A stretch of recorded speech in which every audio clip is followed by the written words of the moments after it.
The fluorescent lights of the hospital's night shift buzzed like angry wasps above my head, a sound I'd grown so accustomed to that silence now felt foreign. My sneakers squeaked against the linoleum as I pushed the cleaning cart down the pediatric wing, the smell of disinfectant burning my nostrils, a scent that had become as familiar as my own skin. 3 years of this. 3 years of invisible existence, where doctors walked past me as if I were part of the furniture, where my hands scrubbed away the evidence of illness and despair, while my own life remained perpetually stained. I was 24 and felt ancient. The clock on the wall read 2:47 a.m. when I heard it, a child crying. Not the usual whimpering of sick children, but the desperate, terrified sobbing that made my chest constrict. My feet moved before my brain caught up, following the sound to room 304. The door stood slightly ajar, warm light spilling into the darkened hallway like liquid gold. I shouldn't have looked. Hospital policy was clear. Cleaning staff didn't interact with patients. But something about that crying pulled at the frayed edges of my maternal instinct, the part of me that had died when they took my daughter away 2 years ago. The boy couldn't have been more than 4, small and fragile against the white hospital sheets, his dark curls matted with sweat. His brown eyes were wide with fear, tears streaming down flushed cheeks. He was alone, completely alone in a private room that reeked of money, fresh flowers on the windowsill, expensive get-well cards, a tablet on the side table worth more than my monthly rent. "Hey," I whispered, abandoning my cart in the hallway. "Hey, sweetheart, it's okay." He looked at me with such desperate hope that my heart cracked clean open. "Nightmare?" I asked softly, approaching the bed with my hands visible, the way you would a frightened animal. He nodded, hiccuping, and without thinking, I sat on the edge of his bed.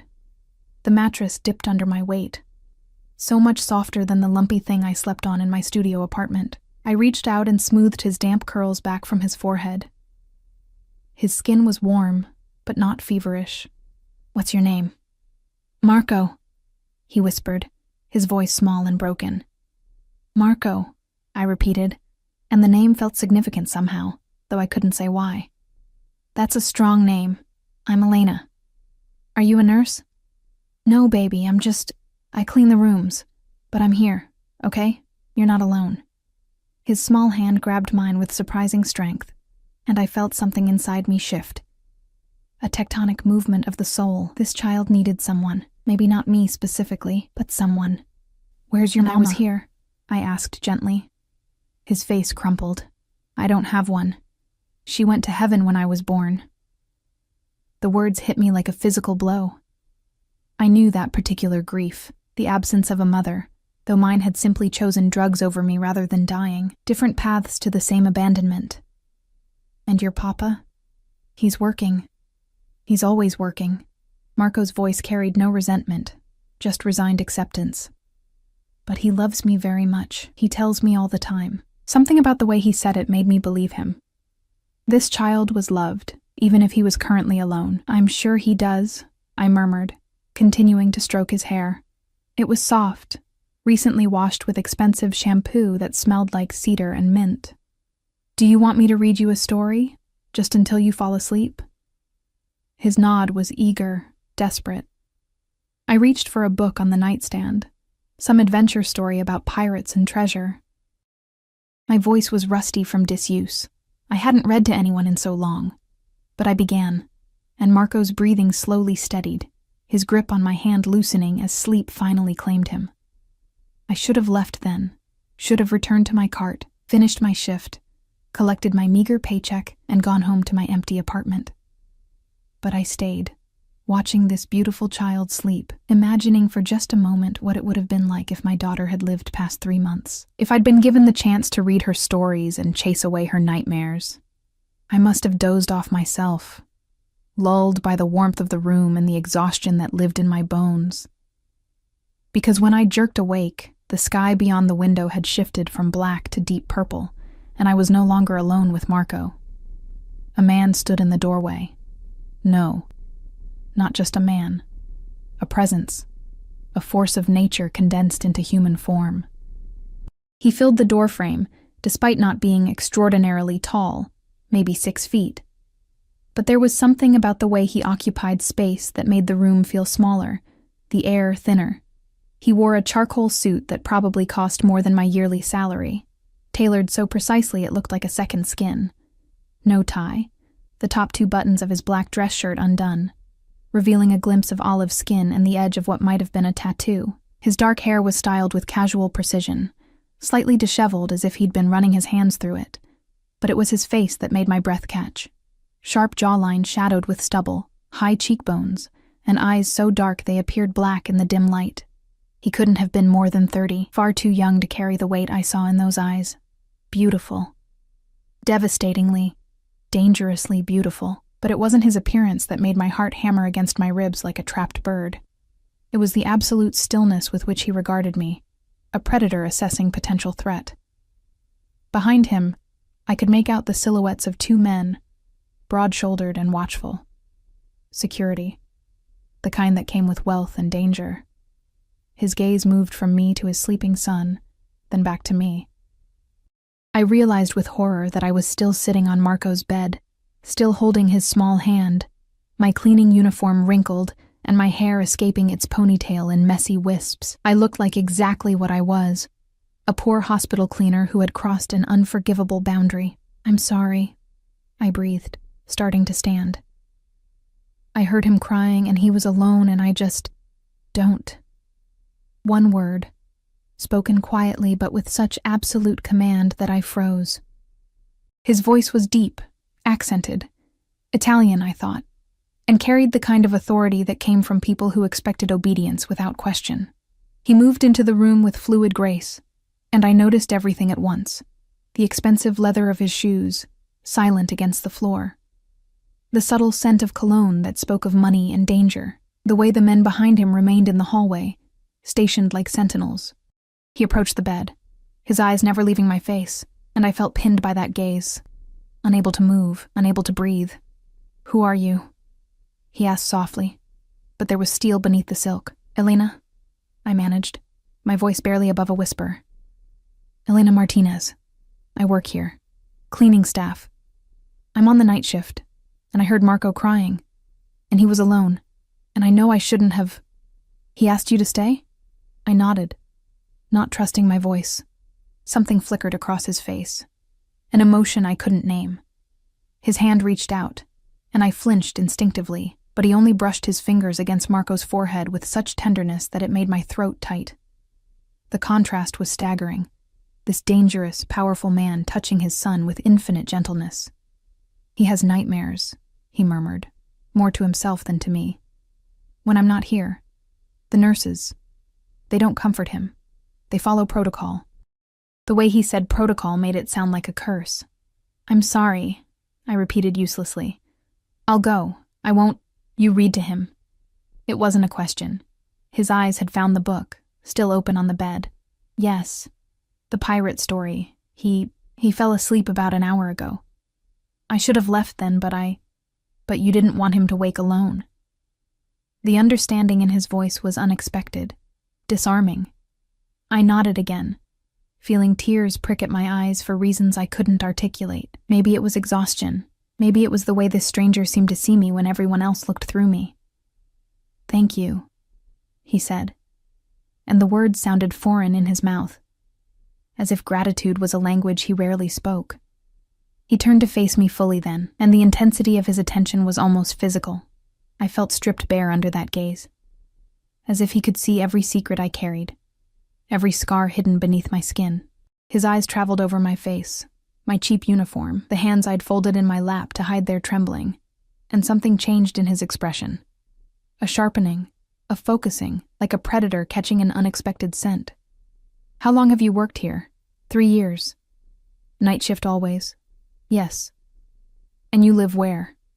The questions felt invasive, wrong, but I found myself answering anyway. "East Side, the Riverside district." His jaw tightened almost imperceptibly. I didn't know then that Riverside was controlled by his enemies, that my mere existence in that neighborhood had already complicated something.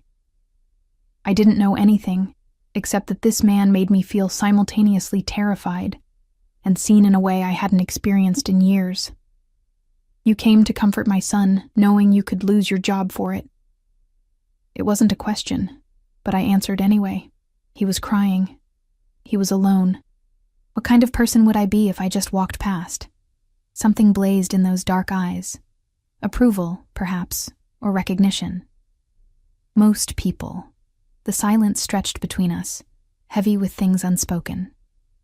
Marco stirred slightly, his hand tightening around mine in sleep, and I saw the way his father's gaze dropped to our joined hands. The expression that crossed his face was complex, possessive, calculating, almost hungry. "What's your full name?" he asked suddenly. "Elena Rose Martinez." "Elena Rose Martinez," he repeated, as if committing it to memory. "You will come back tomorrow night. It wasn't a request. I work tomorrow. I'm assigned to the 3rd floor. You will be reassigned to this wing, to this floor, to this room." Each word was precise, absolute. "You will check on Marco during your shift. You will sit with him if he cries. You will read to him. Do you understand?" My mouth went dry. "I don't think the hospital will allow what I tell them to allow. No arrogance, just fact. Marco needs someone. You have proven yourself trustworthy. You will come back." I should have refused. Should have recognized the danger in a man who could simply command a hospital to bend to his will. Should have run from the intensity in his eyes, the possessiveness already creeping into his tone when speaking about his son. And, I would later realize, about me. But I looked at Marco's sleeping face, so peaceful now, and I thought of my own lost daughter, and I heard myself say, "Okay, I'll come back." His smile was slight, barely a curve of his lips, but it transformed his face from dangerous to devastating. "Good. Your shift ends at 7? 6. At 6, you will be escorted home. My driver will take you. That's not... I can take the bus. Not from this hospital. Not anymore." His tone brooked no argument. "You work until 6. You are driven home. You return tomorrow at 10 p.m. These are the terms." I opened my mouth to protest, to assert some kind of independence.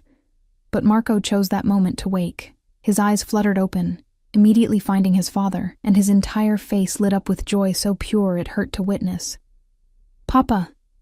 "Ciao tesoro mio," the man murmured, his voice softening in a way that made my heart skip. He leaned down and pressed a kiss to Marco's forehead, and I started to rise, to give them privacy, but Marco's hand tightened around mine. "Don't go, Elena. Papa, this is Elena. She made the nightmares go away." Those dark eyes met mine over his son's head, and something passed between us, a recognition, a promise, a trap closing. I didn't know which. Maybe all 3. "I know," he said softly. "She's going to come back tomorrow night, too." "Would you like that?" "Yes!" Marco's enthusiasm was infectious, innocent, and heartbreaking. Then it settled. He straightened, adjusting his cuffs in a gesture that seemed habitual. "Elena, my driver will meet you at the staff entrance at 6 a.m. He'll be in a black Mercedes. Don't keep him waiting." And just like that, my life tilted off its axis. I didn't even know his name. This beautiful, dangerous man who had just claimed ownership of my schedule, my safety, my future. I wanted to ask, but the words stuck in my throat, trapped by the intensity of his gaze and the weight of what I'd just agreed to. He turned to leave, his security detail materializing from the shadows, and I finally found my voice. "Wait. What's your name?" He paused in the doorway, looking back at me with an expression I couldn't read. Behind him, one of his men shifted uncomfortably, as if I'd committed some terrible breach of etiquette. But the man himself just smiled. A real smile this time, edged with something dark and possessive that made my skin prickle. "Dante," he said. "Dante Moretti." The name should have meant something, should have sent me running, but I was too tired, too caught up in Marco's grateful smile, too naive to understand that I'd just made a deal with the devil himself. "Good night, Elena Rose Martinez," he murmured, and the way he said my full name felt like a claim. "Sleep well. You'll need your strength for tomorrow," and then he was gone, leaving only the scent of expensive cologne and the echo of his voice in the air.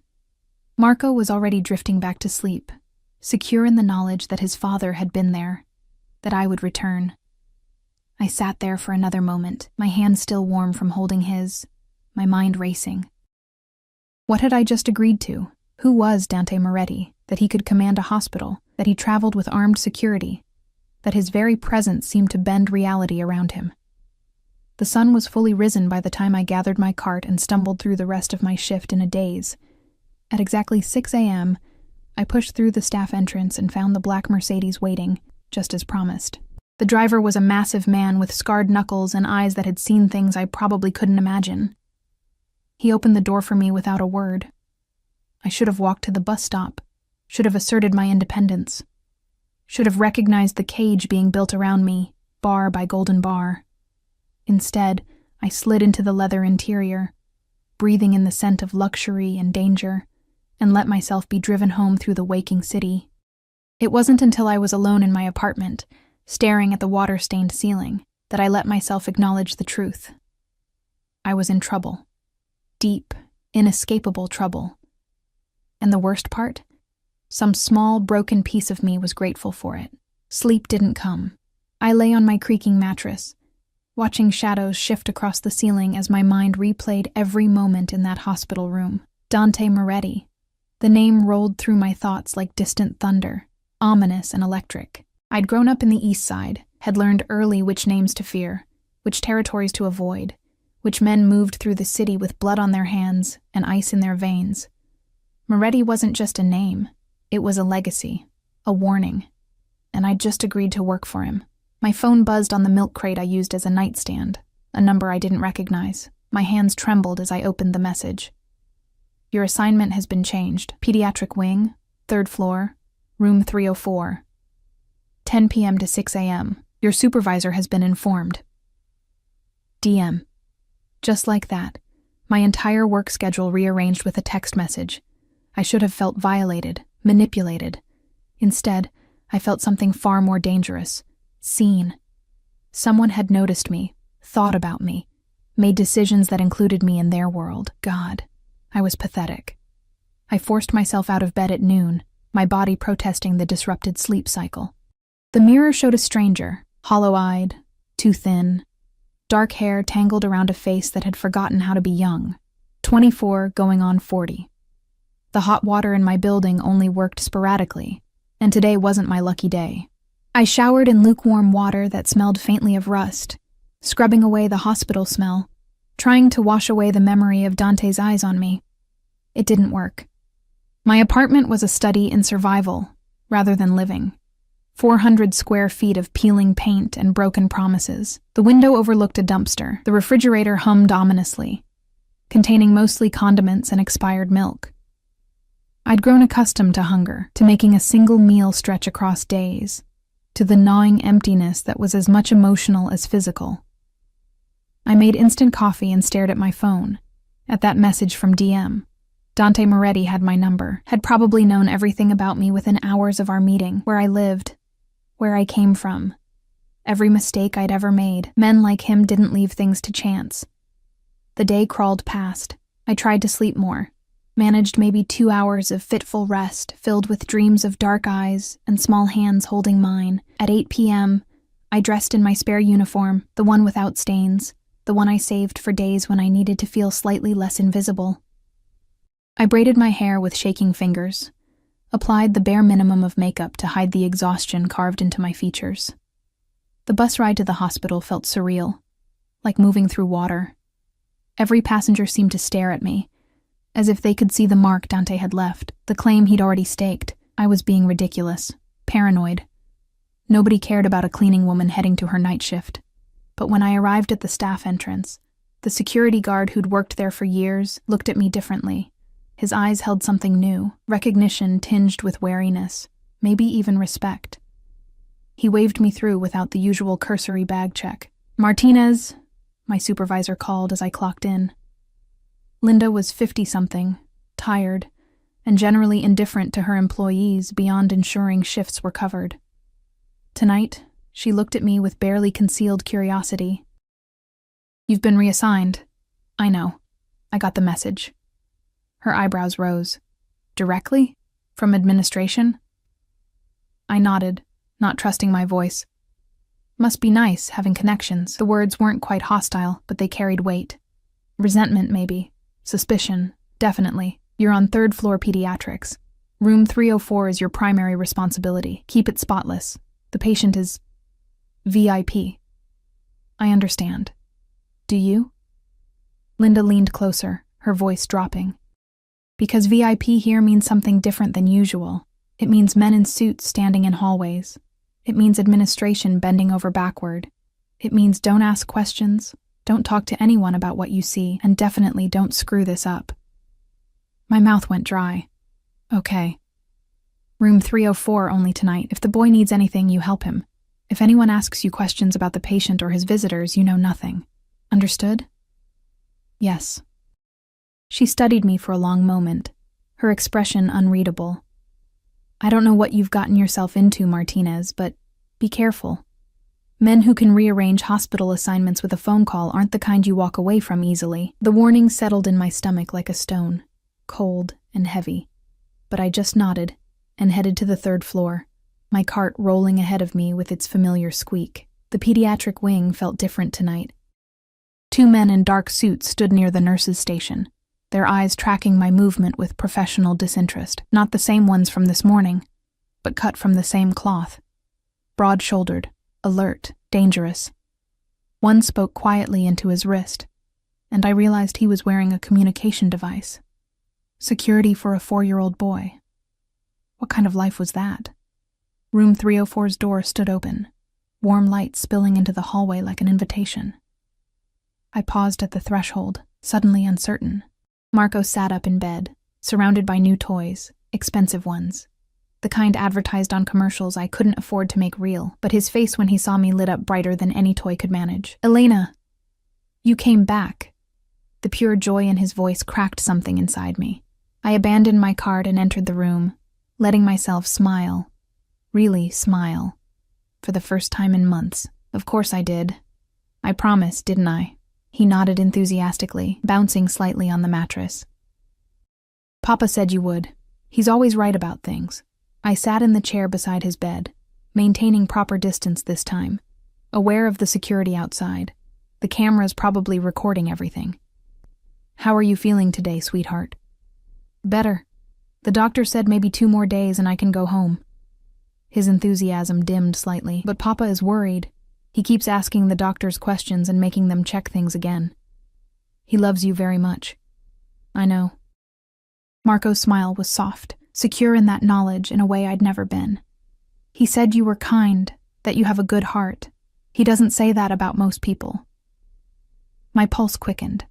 Dante had talked about me, had thought about me enough to form opinions, to share them with his son. The idea sent heat crawling up my neck. That's nice of him to say. Will you read to me again? Papa brought new books. He gestured to a stack on the nightstand. Beautiful hardcover editions that probably cost more than my weekly groceries. Which one would you like? We settled into a rhythm, me reading, him occasionally interrupting with questions or observations, both of us pretending this was normal. That a hospital cleaning woman and a Mafia boss's son reading stories together at midnight was somehow ordinary. The security detail changed at 11. I heard the quiet exchange of information outside the door. Marco didn't even notice, so accustomed to constant surveillance that it had become invisible to him. Poor baby. What kind of childhood was this? But then he laughed at something in the story, his whole face transforming with delight. And I thought maybe he was okay. Maybe love could insulate a child even from the darkness surrounding them. At midnight exactly, I felt the shift in the air before I heard anything. Marco's face brightened impossibly further, and I knew before I turned around that Dante had arrived.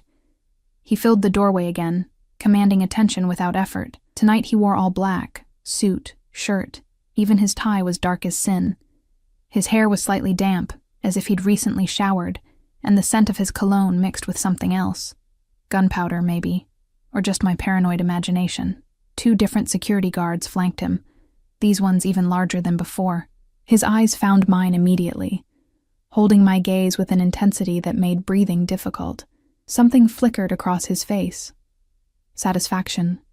Possessiveness. Something darker I couldn't name. "Papa!" Marco's joy was infectious. Dante's expression softened as he moved into the room, his attention shifting to his son. "Ciao, tesoro. You should be sleeping." Elena was reading to me. We're almost finished with the chapter. Those dark eyes returned to me, and I felt pinned. "Is that so?" I stood quickly, smoothing my uniform with nervous hands. "I can leave you to finish the chapter." A command wrapped in courtesy. He moved to the other side of Marco's bed, lowering himself into a chair with fluid grace. "I'd like to hear it." So I read, acutely aware of Dante's presence, the way he watched me rather than the book, the intensity of his focus making my voice waver occasionally. Marco didn't notice, snuggled between us, secure in the attention of two adults who cared about him. When I finished the chapter, Marco's eyes were already drooping. Dante stood, leaning over to press a kiss to his son's forehead, murmuring something in Italian too soft for me to catch. Then he straightened and gestured toward the door. My heart hammered as I followed him into the hallway. The security detail shifted, creating a subtle barrier between us and the rest of the floor. Dante moved down the corridor toward a small waiting area, empty at this hour, and I trailed behind like a fish on a hook. He turned to face me in the dim waiting room, and suddenly the space felt impossibly small. Up close, I could see the faint scar along his jaw, the shadow of exhaustion beneath his eyes, the tension in his shoulders that suggested violence barely contained. "Thank you," he said quietly, "for coming back, for keeping your word. I said I would. Most people's words mean nothing." He stepped closer, and I fought the urge to retreat. "But I think yours do. You don't know me." "No." His head tilted slightly, studying me like I was a puzzle requiring solution. "But I intend to." The words should have frightened me, should have sent me running back to my cart, to my invisible existence, to safety. Instead, they sparked something in my chest, heat and terror, and a longing so profound it hurt. "Why?" The question escaped before I could stop it. "Why what? Why do you care? I'm nobody. Just a cleaning woman who... You comforted my son when he was alone and afraid." Dante's voice was soft but edged with steel. "You risked your job to give him what he needed. That makes you someone, Elena." The way he said my name, like a caress, like a claim, made my knees weak. "Mr. Moretti, Dante." He moved closer still, near enough that I could feel the heat radiating from his body, could see the flecks of gold in his dark eyes. "You will call me Dante. That's not... We're not... We are whatever I say we are." No arrogance, just absolute certainty. His hand rose, and I froze as his fingers brushed along my jaw, tilting my face up to meet his gaze. His touch was surprisingly gentle, at odds with everything else about him. "And I say that you matter, that you are under my protection now. Do you understand?" "No," I breathed. "I don't understand any of this." His thumb traced my lower lip, and electricity shot through my entire body. "You will. In time, you'll understand everything." He leaned closer, his breath warm against my ear. "Someone like you, living in Riverside, working nights, walking home alone. It's not safe, Elena. Not anymore. I've been fine for 3 years. That was before." His voice dropped to something almost dangerous. "Before you became important to my son. Before you became important to me." My heart threatened to burst from my chest. "This is crazy. You don't even know me." "I know enough." He pulled back slightly, his hand falling away, leaving cold where warmth had been. "I know you're alone. I know you're struggling. I know you have shadows in your eyes that match the ones in mine." His gaze intensified. "And I know that when you held my son's hand, you looked at him like he mattered more than anything in the world. That kind of heart is rare, Elena. Precious." I should get back to work. My voice was barely audible. "Yes." But he didn't move, didn't release me from the weight of his attention. "My driver will take you home at 6. No arguments." "Dante." "No. Arguments." Each word was carefully enunciated. You will accept this protection, or I will have you escorted home every night by my security. Your choice. Some choice. I nodded, defeated, overwhelmed, terrified by how much I wanted to surrender to this. To him, to the promise of being seen and protected and valued. Good girl. The praise sent heat flooding through me, inappropriate and intoxicating. Now go. Finish your shift. Take care of my son. I fled. There was no other word for it. I practically ran back to room 304, my hands shaking as I grabbed my cart. But I could feel Dante's eyes on me the entire way, tracking my movement, claiming ownership of my space and breath and future. What had I gotten myself into? The next 2 weeks dissolved into a strange, intoxicating routine that rewrote the architecture of my entire existence. Every night at 10 p.m., I arrived at the hospital to find room 304 waiting like a sanctuary I hadn't known I needed. Marco's recovery progressed steadily, the pneumonia that had hospitalized him retreating under aggressive treatment, but Dante showed no inclination to adjust our arrangement. If anything, his presence intensified. He came every night without fail, arriving between midnight and 1 a.m. with his rotating security detail, his expensive suits, and those eyes that saw too much. We developed an unspoken choreography. I would read to Marco until Dante arrived. Then the three of us would exist in this bubble of temporary domesticity that felt both desperately real and impossibly fragile. Dante never touched me again after that night in the waiting room, but his attention was a physical thing. Constant, assessing, possessive. He watched me read to Marco, watched me tuck blankets around his son with gentle hands, watched me exist in his space, breathing his air, becoming entangled in his world with every passing hour. And I let him. God help me, I let him. The black Mercedes became as familiar as my own heartbeat. Dante's driver, a man named Luca who spoke rarely but observed everything, picked me up at my apartment building at 9:30 each night and delivered me home at 6:15 each morning. The other residents noticed, whispered, stared at the luxury vehicle idling in our broken-down neighborhood like a diamond in a trash heap. I started receiving different treatment everywhere. The landlord who'd ignored my complaints about heat and hot water for 2 years suddenly appeared at my door with a repairman. The corner store owner who'd watched me count pennies for bread began refusing my money, saying my tab was handled. Even the bus drivers on my rare daytime errands nodded with new respect. Dante's shadow was remaking my world, and I was too tired, too lonely, too desperate for connection to fight it. On the 14th night, everything changed. Marco was being discharged the following morning. The room buzzed with preparations, nurses finalizing paperwork, doctors providing last instructions, Dante's people coordinating security for the transfer. I should have felt happy for Marco's recovery.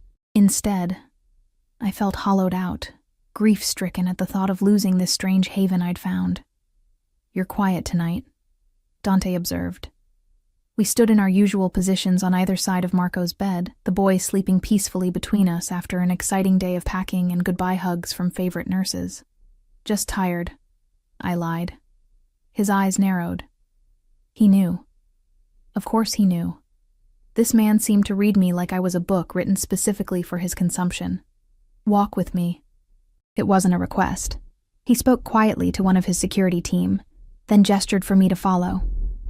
My heart hammered as we left the room, moving down the empty corridor toward the same waiting area where he'd touched my face and promised protection. The security detail remained at a discreet distance, visible but not intrusive. The waiting room was dark except for the city lights filtering through windows. Dante moved to stand before the glass, his profile sharp and beautiful against the glowing skyline. I remained near the doorway, uncertain, aware that we'd never been truly alone before. Marco had always been there, a buffer against whatever this was between us. "You think this ends tomorrow," he said without looking at me. My throat tightened. "Marco's going home. He doesn't need me anymore. And you?" He turned then, pinning me with that devastating gaze.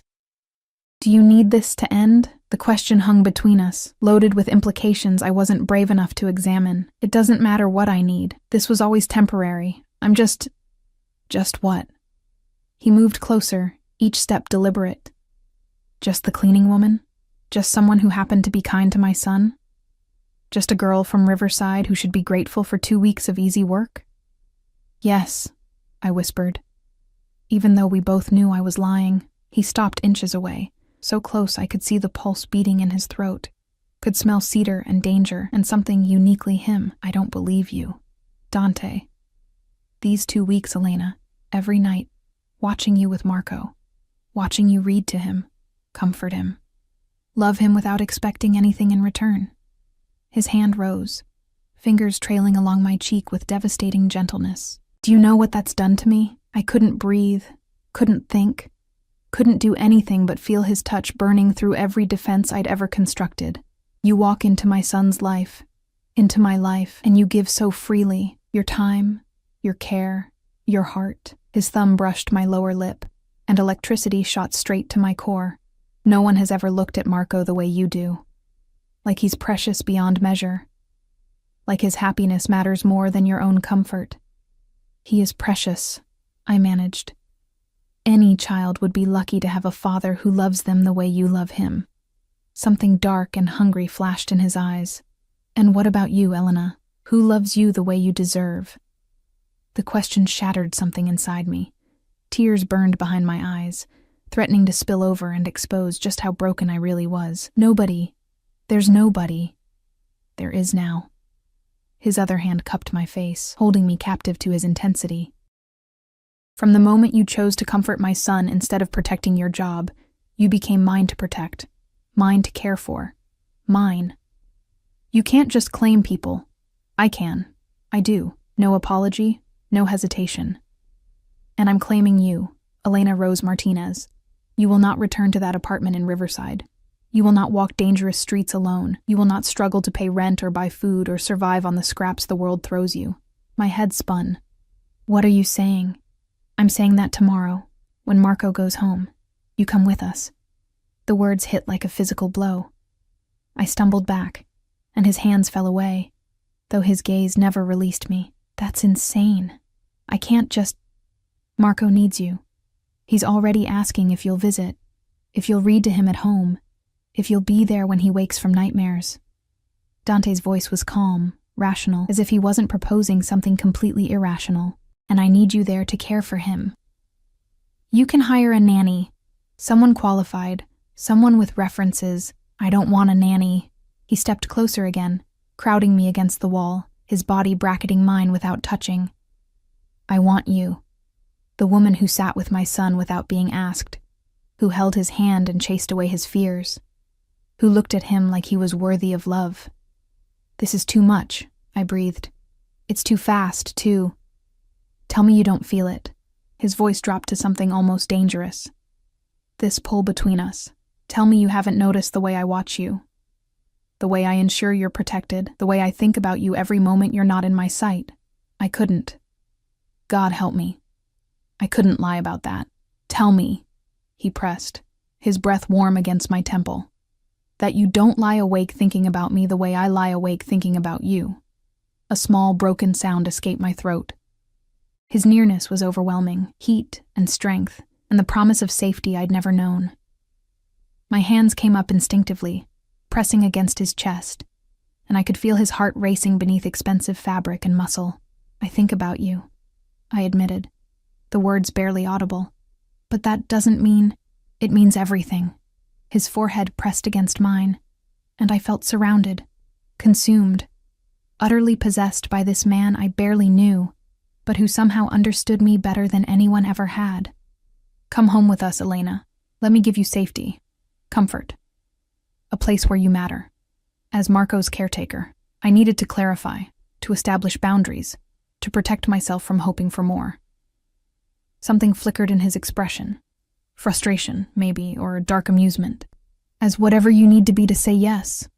We'll figure out the rest as we go. And when you get tired of me, when Marco doesn't need me anymore, what happens then? His jaw tightened, and for a moment, I saw beneath the controlled surface to the violence lurking underneath. The part of him that commanded fear and respect from dangerous men. I don't get tired of things that belong to me, Elena. I protect them, cherish them, keep them safe from a world that would destroy them. I'm not a thing to be owned. No. His hands framed my face again, gentle despite the intensity burning in his eyes. You're a woman who deserves better than what life has given you, and I'm the man who's going to provide it, whether you're ready to accept that or not. Before I could respond, his phone buzzed. He stepped back with visible reluctance, pulling the device from his pocket and frowning at the screen. Whatever he read there made his expression go cold, dangerous. Problem? I asked, my voice shaky. Nothing that concerns you. But the way he said it suggested otherwise. He made a quick call, speaking in rapid Italian too fast for me to follow, his free hand running through his hair in agitation. When he hung up, the tension in his shoulders had multiplied. I need to handle something, he said tersely. Luca will take you home at 6 as usual. But tomorrow night... He paused, seeming to wrestle with something internal. Tomorrow night, pack whatever matters to you. Not much, just essentials and anything with sentimental value. The rest we'll replace. Dante, I haven't agreed. He closed the distance between us in 2 strides, his hand sliding into my hair, tilting my head back with firm possession. His eyes burned into mine, and I felt the full weight of his will pressing against my resistance. You'll agree, he said softly, with absolute certainty, because staying in that apartment, in that neighborhood, working yourself to exhaustion for barely enough to survive, that's not living, Elena. That's slowly dying, and I won't allow it. Not anymore. Not when I can give you better. Why? The question tore from somewhere deep inside. Why do you care so much about someone you barely know? His thumb stroked along my jaw, his touch at odds with the intensity of his gaze.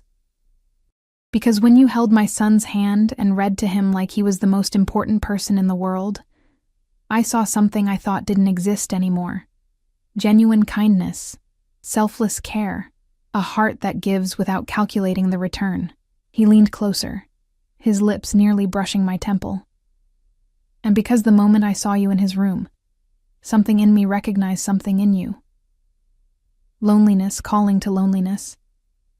Brokenness seeking brokenness. We match, Elena, in all the ways that matter. Then he was gone, striding from the room with his security detail falling into formation around him, leaving me trembling against the wall with his words echoing in my head and his scent clinging to my skin. I returned to Marco's room in a daze. The boy slept on, unaware that his father had just turned my world inside out. I went through the motions of my shift, cleaning rooms, emptying trash, pretending everything was normal when nothing would ever be normal again. At 6 a.m., Luca waited with the Mercedes. The drive home was silent, but I caught him watching me in the rearview mirror, his expression unreadable. When we arrived at my building, he spoke for only the second time since I'd met him. He's a good man, Miss Martinez. Dangerous, yes, but good. Especially to those he cares about. I nodded numbly and climbed the stairs to my apartment, Dante's proposition ringing in my ears. Pack tomorrow night. Come home with us. Let me give you better. Inside my tiny studio, I stared at my meager possessions. The sagging futon, the milk crate furniture, the photograph of my daughter that was all I had left of her. This apartment had been my prison and my refuge for 3 years. Leaving it felt like stepping off a cliff into darkness, but staying felt like choosing to drown when someone was offering me air. I pulled out the single battered suitcase I owned and stared at it for a long moment. Then, with shaking hands, I began to sort through what little I had, deciding what pieces of my old life were worth carrying into whatever came next.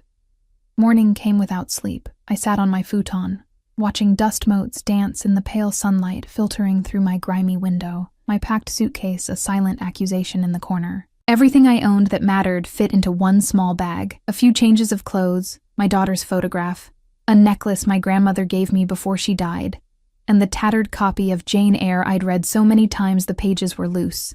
Not much to show for 24 years of existence. My phone buzzed.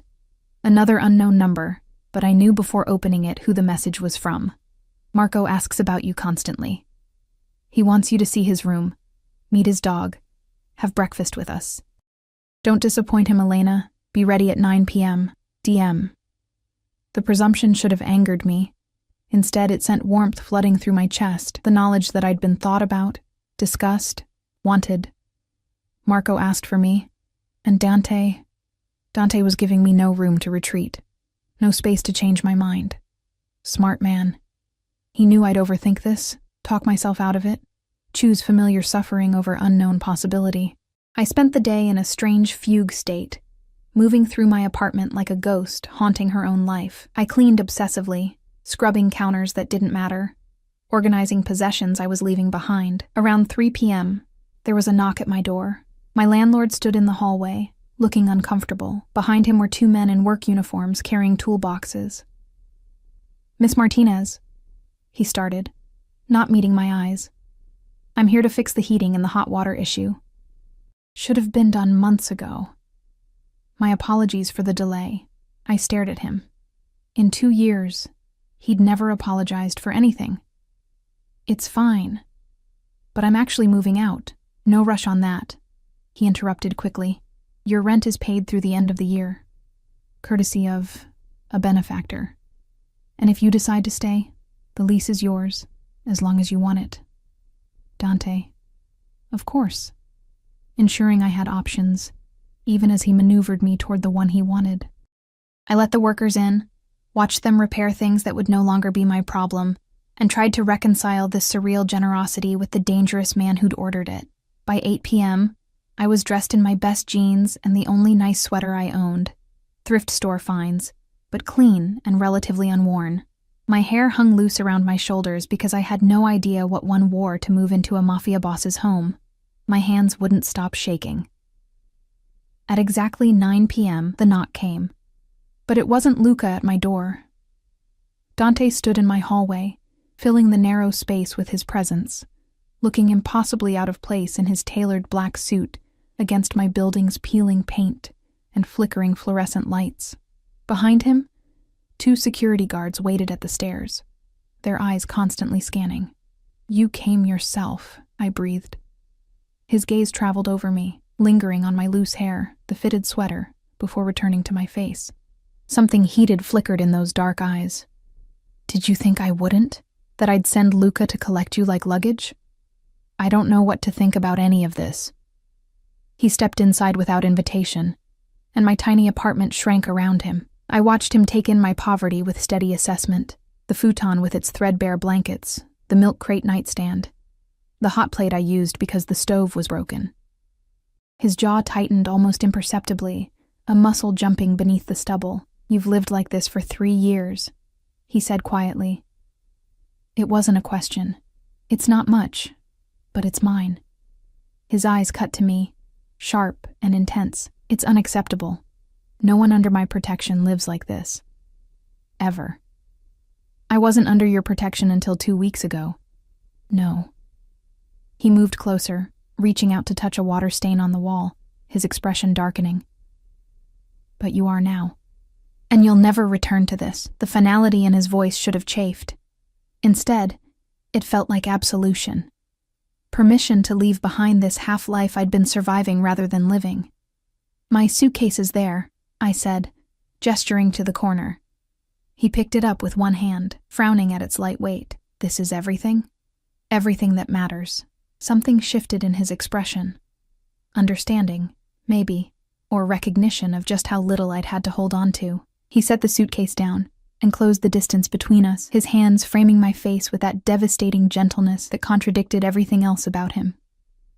You'll have more, he promised, his voice low and fierce. More clothes, more comfort, more safety, more everything. I'll make sure of it. I don't need things, but you'll have them anyway. His thumb brushed my cheekbone, and I shivered, because taking care of what's mine is not negotiable, Elena, and you are mine now. The possessiveness in his tone sent heat pooling low in my belly. Dangerous and intoxicating. Dante. Come. Marco is waiting, and he's been impossible all day with excitement. He picked up my suitcase and gestured for me to precede him. I took one last look at my apartment, this place that had been my refuge and my prison, and then I walked out, pulling the door closed on that chapter of my life. The building's other residents watched from cracked doorways as Dante escorted me down the stairs, his hand at the small of my back, proprietary and protective. Mrs. Chen from 2B crossed herself. The Rodriguez brothers stared with wide eyes. Everyone recognized power when they saw it. And danger. The Mercedes waited at the curb, Luca standing at attention beside the open rear door. Dante handed him my suitcase, then helped me into the car with a hand that lingered just a moment too long on mine. He slid in beside me, and suddenly the spacious interior felt intimate, charged. As we pulled away from Riverside, I watched my old neighborhood disappear through tinted windows, the broken streetlights, the graffitied walls, the people moving through shadows because daylight offered no better prospects. I should have felt sad. Instead, I felt lighter, like shedding a skin that had never quite fit. "Where do you live?" I asked, breaking the silence. 15 minutes from the hospital. The estate has been in my family for 3 generations. He shifted, his thigh pressing against mine in the confined space. 12 bedrooms, grounds with gardens and a pool, security throughout, staff who are vetted and loyal. My head spun. That's not a home, that's a fortress. It needs to be. His hand found mine, fingers interlacing with casual possession. My world is dangerous, Elena. People would use anyone I care about to get to me. Marco especially. And now you. The weight of that settled over me. Maybe this is a mistake. Maybe I shouldn't. Too late. His grip tightened slightly, not painful, but immovable. The moment you walked out of that apartment, you crossed a line. There's no going back to what was, only forward to what comes next. You're very sure of yourself. I have to be. He turned to face me, and the intensity in his eyes stole my breath. Uncertainty gets people killed in my world. So I decide, I act, and I protect what's mine with everything I have. You'll learn to trust that, Elena, to trust me. The car turned into a gated driveway, massive iron gates swinging open to admit us. My mouth fell open as we drove through manicured grounds lit by subtle landscape lighting. The main house rose before us like something from a movie, 3 stories of elegant stone and windows that glowed with warm light.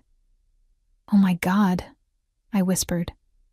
Dante's thumb stroked the back of my hand, a small gesture of comfort. "It's just a house. You're home now."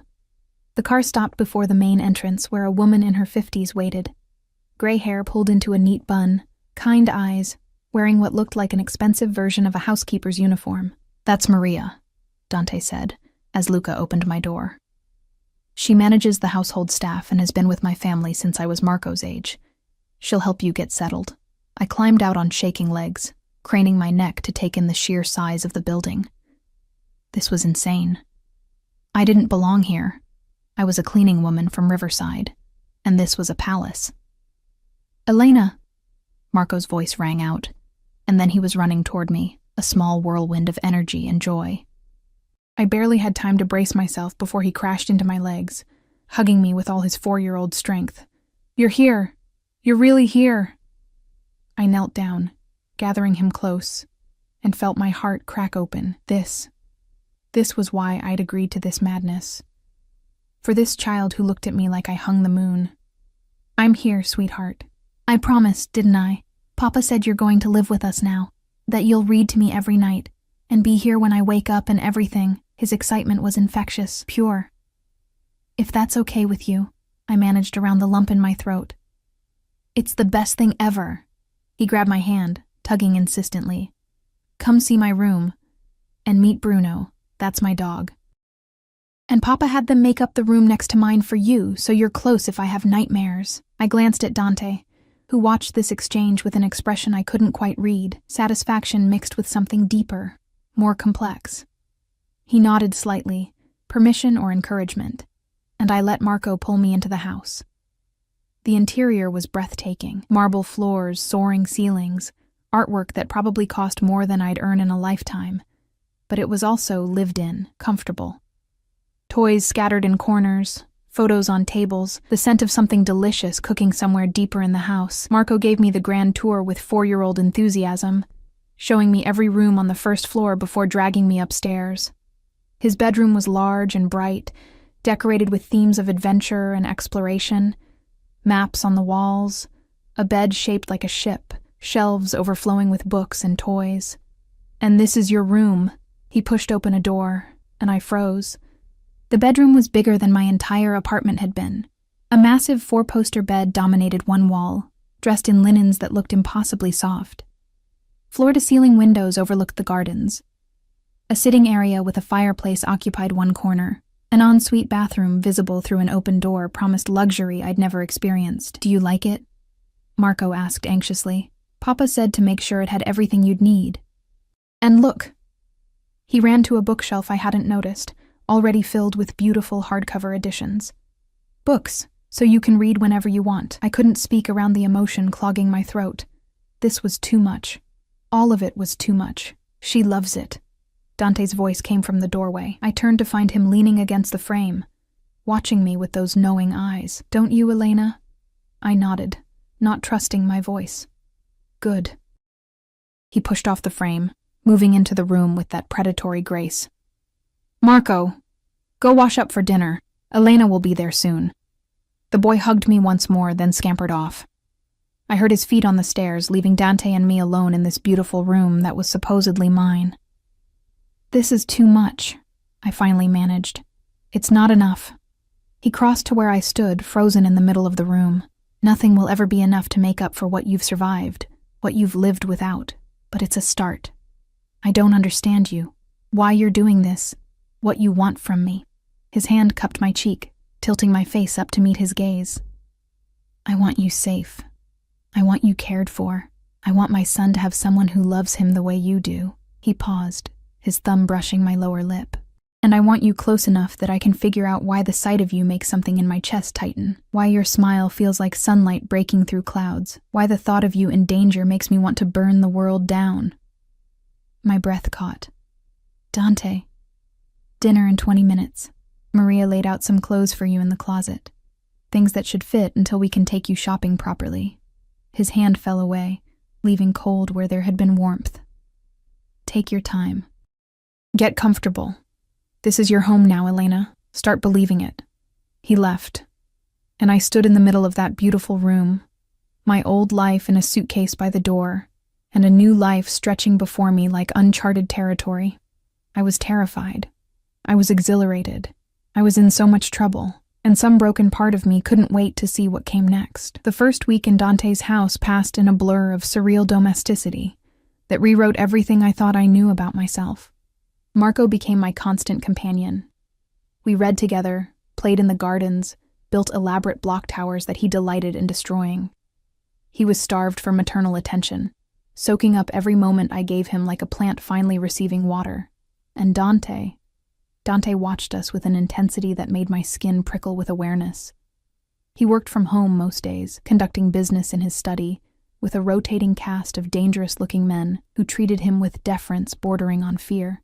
But he always emerged for meals, for Marco's bedtime routine, for stolen moments in hallways where his hand would brush mine or his eyes would linger just a beat too long. The staff treated me with cautious respect. Not quite family, not quite employee, something undefined that left me floating in limbo. Maria became my unlikely ally, gently teaching me the rhythms of the household, showing me which rooms were off-limits, explaining without explaining that certain doors stayed closed, and certain questions went unasked. I was living in a gilded cage, and the terrifying part was how quickly I grew comfortable with the bars. On the 8th night, everything shifted again. I'd just tucked Marco into bed, reading him his favorite pirate story until his eyes drooped with sleep. As I moved to leave, Dante appeared in the doorway, blocking my exit. He'd shed his suit jacket, his white dress shirt unbuttoned at the collar, sleeves rolled to reveal forearms corded with muscle, and marked with tattoos I'd only glimpsed before. "Walk with me," he said quietly.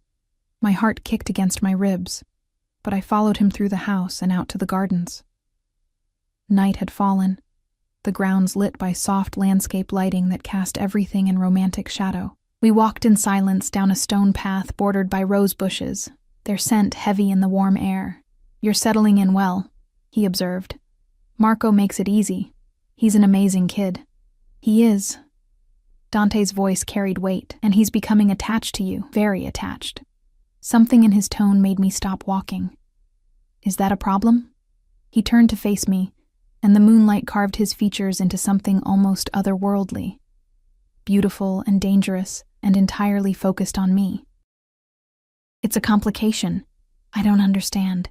Don't you? He stepped closer, and I retreated until my back hit a stone wall, trapped between cold rock and his heat. You've been here 8 days, Elena. 8 days, and my son talks about you constantly, asks for you the moment he wakes, refuses to eat unless you're at the table, falls asleep easier because you're in the next room. I thought that's what you wanted. It is. His hands braced on either side of my head, caging me in. But it's not just Marco who's becoming attached. It's me. The confession hung between us, electric and terrifying. I could barely breathe, my entire body hyper-aware of his proximity, the scent of him, the controlled power in every line of his frame. That's a bad idea, I whispered. The worst. His head dipped, his breath warm against my temple. You're everything I shouldn't want. Innocent, gentle, too good for the darkness I live in. Then let me go. I can't. The words were harsh, almost pained. I've tried, Elena. These 8 days I've tried to maintain distance, to see you as just Marco's caretaker, just someone under my protection. But every time you smile at my son, every time you exist in my space looking like salvation I don't deserve, I want you more. My hands came up instinctively, pressing against his chest. I could feel his heart racing beneath my palms, as out of control as my own. This is insane. You barely know me. I know enough. One hand left the wall to cup my face, his touch achingly gentle despite the intensity burning in his eyes. I know you're brave, comforting a stranger's child despite the risk. I know you're kind, the way you love Marco without expectation. I know you're strong, surviving 3 years of hardship that would have broken most people. And I know. His thumb traced my lower lip, and heat flooded through me. That you feel this too, this pull between us. Tell me you don't. I couldn't. The lie wouldn't form, because he was right. I felt it every time he entered a room, every time his eyes found mine across the dinner table, every time his hand brushed mine in passing. This magnetic attraction that defied logic and self-preservation. Feeling something doesn't mean we should act on it, I managed. Why not? His forehead pressed against mine, and I felt surrounded, consumed. Give me one good reason why I shouldn't kiss you right now, why I shouldn't take what we both want. Because I'm scared. The admission tore from somewhere deep. Because men like you don't want women like me beyond... Men like me?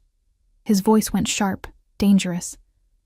Tell me what you think you know about men like me, Elena. Powerful. Dangerous. Used to taking what you want and discarding it when you're done. He jerked back as if I'd slapped him, his expression going cold. For a moment, I thought I'd made a terrible mistake, crossed a line I couldn't uncross. But then his jaw tightened, and he took a deliberate breath. You're right. I am powerful. I am dangerous. And I do take what I want. His eyes bored into mine, but I don't discard things that matter to me. Ask anyone who knows me. I protect what's mine with everything I have. Fiercely, absolutely, without compromise. And that's what I am? A thing to be possessed? No. He closed the distance again, his hand sliding into my hair, tilting my head back with firm possession. You're the woman who made my son smile for the first time since his last hospitalization. The woman who brought light into a house that's known too much darkness. The woman who looks at me like I'm a man instead of a monster, even though you're terrified of what I make you feel. I'm not. You are. I can see it in your eyes, feel it in the way you tremble when I'm close. His thumb stroked along my jaw. But you're still here, still letting me touch you, still wanting this as much as I do. God help me. He was right. Despite everything logical screaming at me to run, to protect myself, I leaned into his touch like a flower-seeking sun. One kiss, he murmured, his lips so close to mine I could taste the promise. Give me one kiss, Elena. Let me show you that this isn't about possession or power. It's about wanting you so badly I can barely think straight. I should have refused, should have maintained boundaries, protected my heart. Instead, I heard myself whisper, okay. The word barely left my lips before his mouth claimed mine. The kiss was nothing like I'd expected, not harsh or demanding, but achingly tender. His lips moved against mine with devastating gentleness, coaxing rather than taking, asking permission with every brush and slide. One hand cradled my face while the other wrapped around my waist, pulling me flush against his body. I could feel the controlled strength in him, the restraint it took to kiss me softly, when I could sense the hunger beneath. My hand slid up his chest to his shoulders, fingers curling into the fabric of his shirt, holding on as the world tilted and reformed around this moment. He tasted like coffee and mint and something uniquely him, addictive and dangerous. When his tongue traced the seam of my lips, I opened for him without thought, and the kiss deepened into something that stole my breath and my sense. Time lost meaning. There was only Dante's mouth on mine, his hands holding me like I was precious and breakable. The sound of our mingled breathing in the quiet garden. Heat built between us, a slow burn that promised to consume everything in its path. When he finally pulled back, we were both breathing hard, his forehead resting against mine as we struggled for control. "Tell me you felt that," he demanded, his voice rough. "Tell me it wasn't just me. I felt it," I admitted, my voice shaky. "God, Dante, I felt it." His smile was triumphant and tender all at once. "Good. Because there's no going back now, Elena. You're mine. Not as a possession, but as someone I'm choosing. Someone I'm going to protect and cherish and keep safe from everything, including my own world. Your world is dangerous, which is why you'll have security whenever you leave these grounds. Why you'll never be alone in public. Why anyone who even thinks about threatening you will learn exactly why my name inspires fear." His voice carried absolute certainty. "I won't let anything touch you, amore mio. You're too important." The endearment in Italian sent warmth flooding through me. "What does that mean?" "My love." His thumb brushed my swollen lips. "It's too soon to say it in English, I know, but in Italian, I can give you truth you're not ready to hear." My heart hammered. "Dante." "Shh." He kissed me again, softer this time, briefer. "I'm not asking you to say it back. I'm just asking you to stay, to give us, a chance. Can you do that?" I looked into his eyes, saw the vulnerability beneath the danger, the hope beneath the control. This man who commanded fear from others was asking, not demanding, offering himself despite the risk. "Yes," I whispered. "I'll stay." The next 3 weeks unfolded like a dream I was afraid to wake from. Dante courted me with the same intensity he brought to everything. Stolen kisses in hallways, intimate dinners after Marco went to sleep, long conversations in his study where he shared pieces of himself I suspected few people ever saw. He told me about his wife, Marco's mother, who died in childbirth due to complications the doctors couldn't prevent. About the guilt he carried for not being there, for being across the city handling business when she needed him most. About his vow to give Marco everything, to protect him from the violence and darkness that came with the Moretti name. I told him about my daughter, about the pregnancy that came too young from a man who disappeared the moment I showed, about holding my baby girl for 3 precious months before crib death stole her away, about the depression that followed, the years of barely surviving, the emptiness that had become so familiar I'd forgotten what fullness felt like.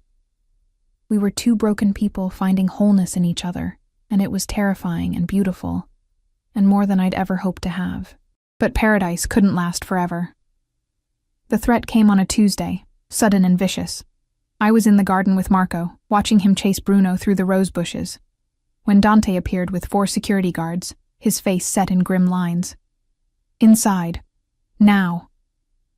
His tone allowed no argument. I gathered Marco without question, hurrying toward the house as more guards materialized from seemingly nowhere. Once inside, Dante led us to a room I'd never seen before. Reinforced door, no windows, surveillance monitors covering one wall. "What's happening?" I asked as Marco pressed against my side, sensing the tension. "One of my enemies learned about you," Dante said flatly. "About what you mean to me, to Marco. They've made threats." My blood ran cold. "What kind of threats?" His jaw tightened. "The kind that mean you don't leave this house until I've handled it." The kind that mean additional security, restricted movement, constant vigilance. For how long? As long as it takes. He crouched before Marco, his voice gentling. Hey, buddy.